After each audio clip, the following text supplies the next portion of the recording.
Pangeran Elric beserta para pasukannya berpidato. Elric menuduh Hinata di depan semua orang. Elric berkata, "Wahai para rakyatku, aku telah ditipu oleh seorang penyihir. Dia telah menjebak dan merusak posisiku di dewan. Kini dia ingin membunuh ayahku dan membawa kekacauan di negeri ini. Open your eyes para rakyatku. Dia hanya ingin merampas kebebasan kalian dengan dalih mengevakuasi kalian," ucap Elric.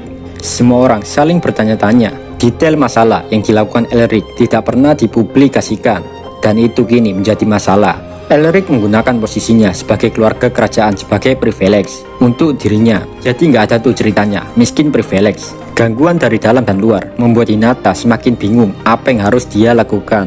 Tiba-tiba di ruangan yang Hinata tempati saat ini, muncullah seseorang berambut putih, anggun, semok, dan mempesona. Dia adalah Testarossa. Testarossa berjalan dan duduk di sofa dengan menyilangkan kakinya, bagaikan ruangan itu miliknya sendiri. Di situ Testarossa berkata, "Aku mendapatkan bukti dari bawahanku yaitu Mos." Mos melihat dengan mata kepalanya sendiri bahwa Raja Aegil telah dibunuh. Yari-yari.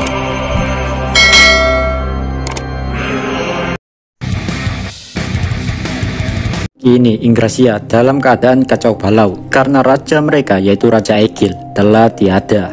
Di situ Testarossa memberikan perintah kepada Gadra untuk melindungi ruang dewan demi menjamin keamanan para pejabat. Bagi Hinata, masalah di sini semakin rumit. Bukan hanya musuh yang tidak diketahui identitasnya, tapi ada juga musuh yang menuduh bahkan memfitnah Hinata sebagai penyihir yang menyesatkan orang. Dan tuduhan itu tidak bisa dihapuskan dengan mudah karena yang menuduh bukan orang biasa atau bangsawan yang mudah disingkirkan, melainkan ini adalah tuduhan dari keluarga kerajaan yaitu Pangeran Elric. Pangeran Elric sangat populer di kalangan masyarakat. Dia dikenal sebagai pria yang sopan, santun, pandai menabung, dan lebih penting, dia sangat ganteng maksimal. Jadi para kimcil-kimcil di kerajaan banyak yang menyukainya. Ada pepatah gini cuy, jadilah ganteng, maka hidupmu bebas dari masalah. Dan terlebih lagi di Ingrasia ini, kesalahan Pangeran Elric tidak diketahui publik karena keluarga kerajaan tidak ingin mengungkapkannya.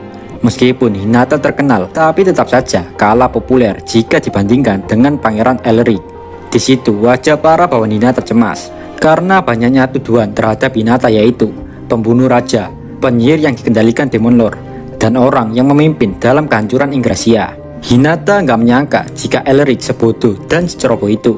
Hanya demi tata, Elric rela melakukan apa saja untuk membunuh ayahnya. Saat Hinata berpikir untuk menemukan solusi dari masalahnya, tok tok tok tok, terdengar ketukan suara pintu, dan yang datang adalah Arnold Bauman. Arnold Bauman adalah bawahan kepercayaan Hinata, dan dia juga adalah salah satu kapten Ordo Ksatria Suci.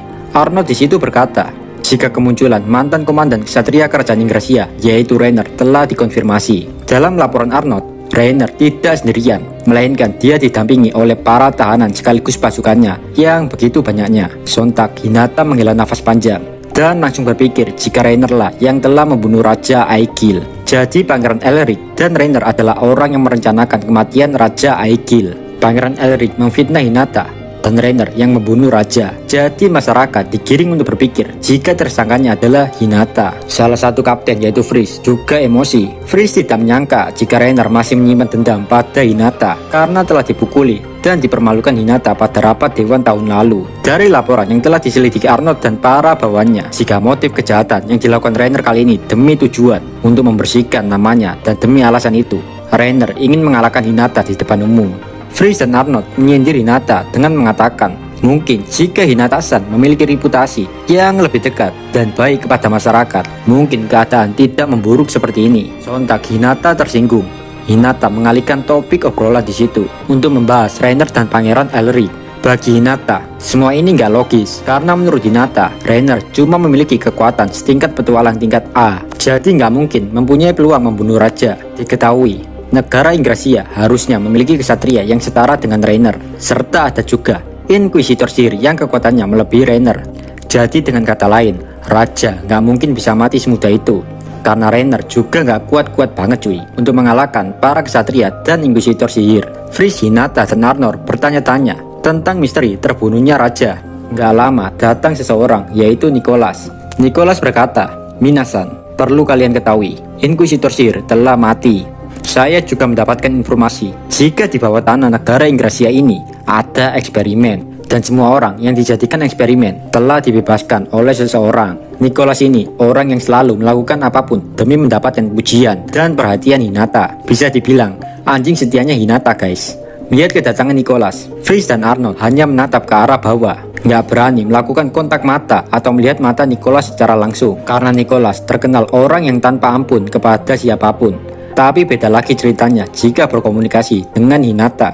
Setelah memberitahu itu, Nicholas menyeduh teh hangat dan meminum teh itu. Nggak lupa, Nicholas juga menyiapkan 2 cangkir lainnya untuk Hinata dan Testarossa.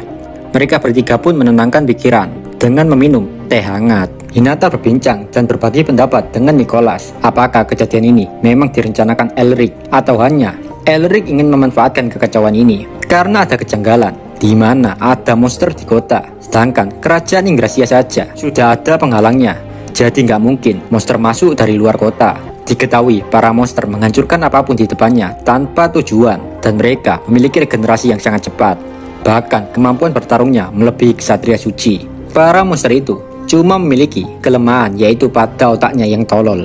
Setelah menikmati tehnya, Testarossa ikut dalam perbincangan. Testarossa berkata, jika beberapa anak buahnya telah dikalahkan, untungnya nggak ada yang mati. Karena Testarossa menyuruh mereka mundur. Alhasil, Testarossa tidak memiliki banyak informasi tentang musuh. Padahal cuy, bawaan Testarossa adalah iblis dengan kekuatan EP lebih dari 100.000, atau bisa dibilang tingkat A khusus. Bagi Testarossa, masuk akal jika Inkusitor Sihir dikalahkan, karena bawahnya saja nggak mampu mengalahkan mereka.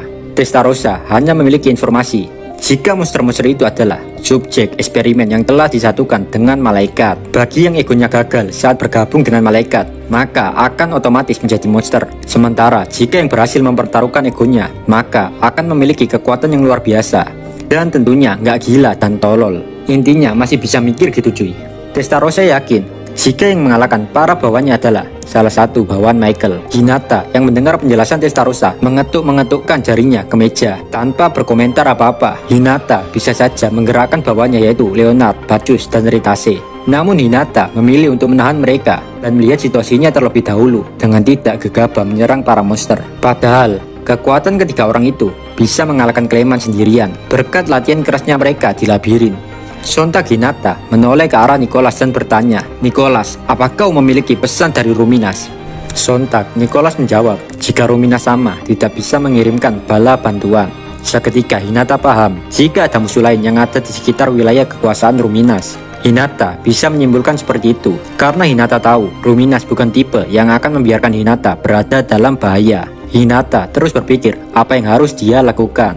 Meskipun Ksatria Suci sekarang sudah berkembang, tapi tidak mungkin untuk mereka bisa melawan para monster objek eksperimen yang telah memiliki kekuatan malaikat dalam dirinya, yang dimana penghalang suci tidak akan mempan melawan mereka. Testarossa di situ mengatakan, mungkin Rainer and the Gang yang masih memiliki egonya ada kekuatan malaikat di dalam tubuhnya juga. Mendengar hal itu, Arnold ketakutan. Testarossa menjelaskan, Rainer dan yang lainnya menjadi objek eksperimen dan terancam hukuman mati. Otomatis mereka akan melakukan apa saja demi mendapatkan kekuatan yang instan. Seketika, Freeze dan Arnold wajahnya memucat saat mengetahui fakta tersebut. Mereka berdua baru paham jika Rainer dan yang lainnya kini kuat nggak seperti sebelumnya. Testarossa menoleh ke arah Hinata dan bertanya, "Jadi, apa yang akan kau lakukan, Hinata?" Dengan tatapan tajam, Hinata menjawab tanpa ragu-ragu jika Hinata akan menemui musuh secara langsung. Secara logika, pilihan Hinata kurang tepat karena saat ini di mata masyarakat Hinata adalah tersangka keadaan kacau balau di kerajaan Ingrasia. Namun sebaliknya, jika Rainer atau Pangeran Elric membunuh Hinata, semua masyarakat akan menyanjung duo busuk itu karena kita tahu masyarakat tidak tahu apa yang sebenarnya terjadi. Masyarakat dimainkan seperti boneka yang hanya mengikuti alur sang dalang busuk.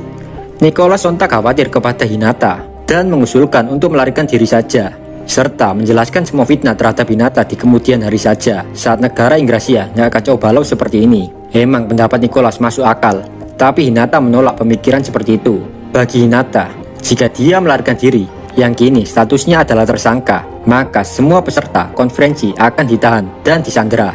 Jadi Hinata nggak punya pilihan lain selain langsung menemui musuh. Meskipun begitu, Nicholas sepertinya nggak setuju dan ingin membantahnya. Tapi Hinata seketika berkata, "Jangan lupa Nicholas, musuh sejati masih belum menunjukkan dirinya. Coba pikirkan lagi, apa yang akan terjadi jika para malaikat kintil itu berkumpul dan menyerang atau membunuh targetnya. Sontak Nicholas terdiam 1000 bahasa. Itu benar Hinata-san. Jika itu terjadi, maka tidak akan ada lagi orang yang mempercayai kerajaan Yggdrasil untuk bekerja sama.